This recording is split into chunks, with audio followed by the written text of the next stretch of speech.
সবকিছুর ব্র্যান্ড আছে, কাফনের ব্র্যান্ড নাই। কথা বলা ঠিক কিনা জোরে বলেন।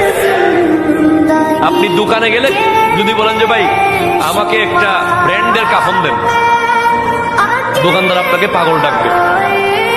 কারণ কাফন রিক্সাওয়ালারও যেমন, কোটিপতিরও তেমন। এই জায়গায় কোনো ব্র্যান্ড নাই। ব্যবসায়ীরা কি বোকা? ওরা ব্র্যান্ড বানাইলো না কেন? কাফনের একটা ব্র্যান্ড বানাইতো। তারা জানে যে কাফনের ব্র্যান্ড চলবে না, কারণ মরার পরে আর দামি জিনিস কেউ বাবার জন্য কিনে না। সবকিছুর ব্র্যান্ড আছে, কাফনের ব্র্যান্ড নাই। কথা বলা ঠিক কিনা জোরে বলেন। আপনি দোকানে গেলে যদি বলেন যে ভাই আমাকে একটা ব্র্যান্ডের কাফন দেন, দোকানদার আপনাকে পাগল ডাকবে।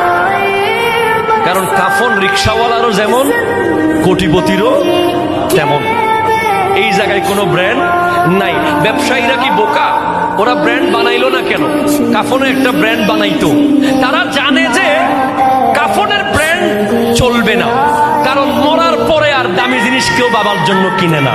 সবকিছুর ব্র্যান্ড আছে, কাফনের ব্র্যান্ড নাই। কথা বলা ঠিক কিনা জোরে বলেন।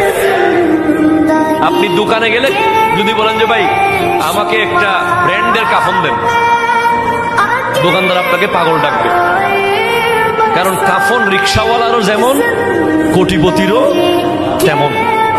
এই জায়গায় কোনো ব্র্যান্ড নাই। ব্যবসায়ীরা কি বোকা? ওরা ব্র্যান্ড বানাইলো না কেন?